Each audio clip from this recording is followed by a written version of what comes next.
ไปยังไงกันเนี่ยมือต่อตีนที่ไหนไปกัน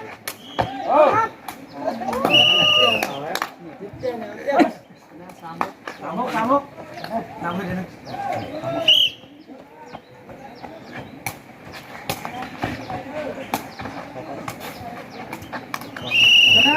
สี่หก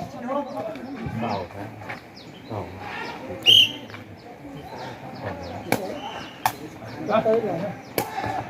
เฮ้ย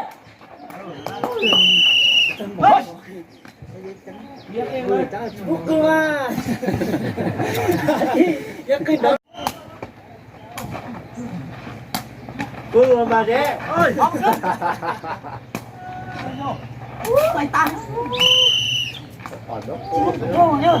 เดินนั่นเลย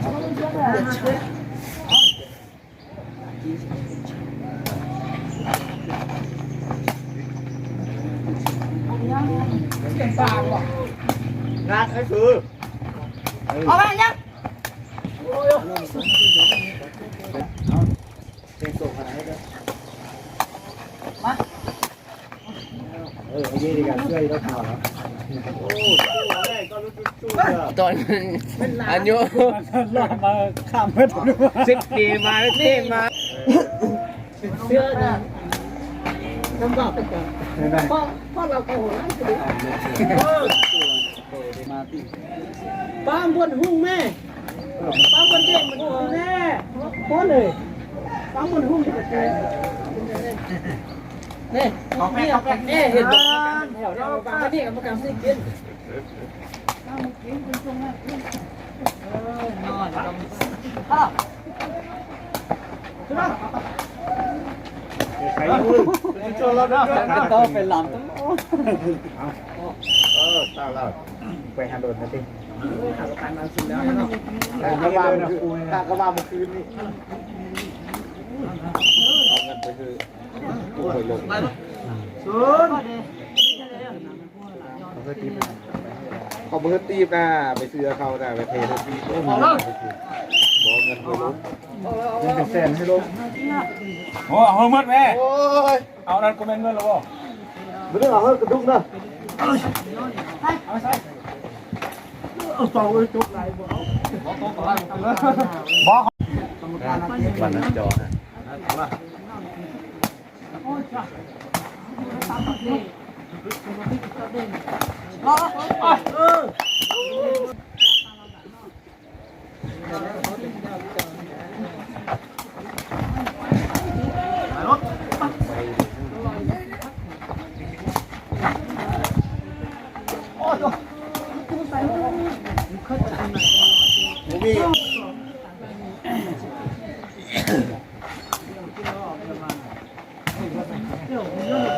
น้าลงไหนคือ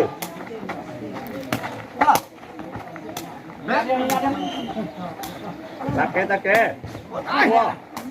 โอ้ไปอยู่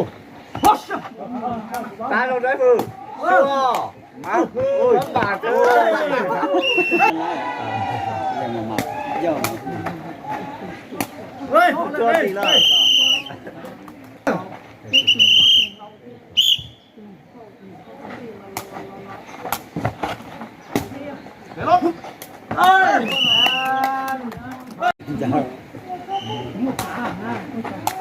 rồi đâu chứ làm gì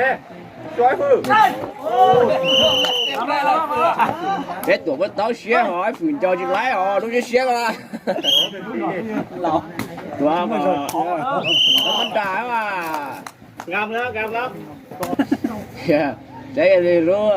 về chơi tăng từ lúc xé thì nó cá sừng nữa được tiền xé nó căng rồi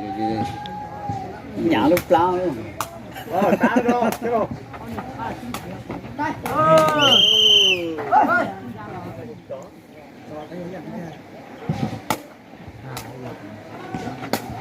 chết chưa đấy là hay quá chết sai chơi bao lần đâu tao nói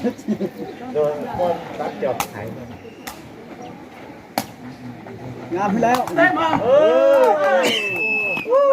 đi thêm đi này nói ghé rồi xóa hết rồi cái tới xe bố mình này chỉ nhau đây trên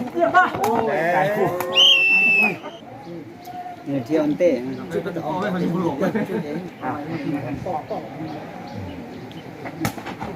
con mà ta nó đông to kia đàn sơn đều đấy Nan 53 rồi nhiều xin đó à ô hồ bạt đấy hả này ai dê nàyมื้อนั้นเราเตะกินเบียร์ บอกแล้ว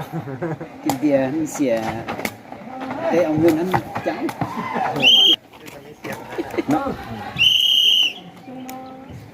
น้ำมวยในหัวแตกแล้วนั่นน่ะต้องดีแล้วดูเลยตาถูก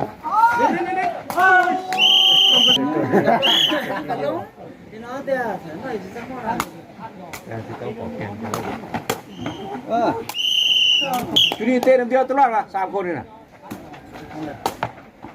อีกคนนะบ่นเลย นี่นอนกันยังกอดกันโต้ไว้อ่ะ อายุนี่เลยข้าเหล่าเชียว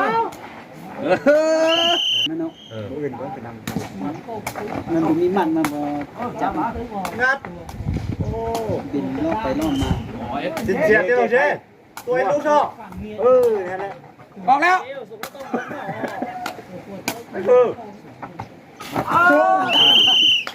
อันตรายสุดเลยบอลเลยหงเหี้ยหงมอนเลยยิบได้ก็ก็จะอ้อยุ่งเขาอุ่นนุ่นเลยคือจะ200 ล้านเลยนุ่นจะ200 ล้านเลยใจเย็นบ่ต้องเลยแน่ตัว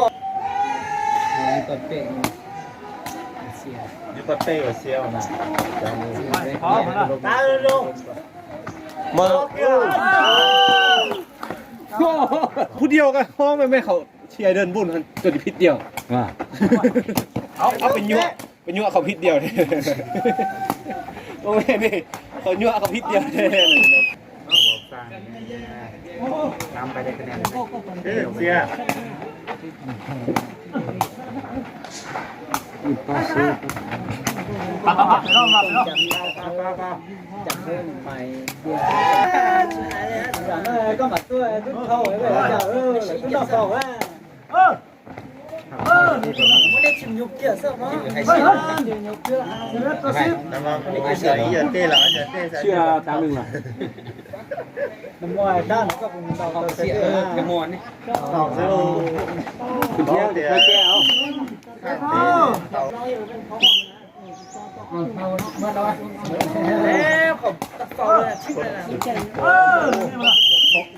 เด็ดแบบมือนี้เชื่อเลยก็ได้อ่ะ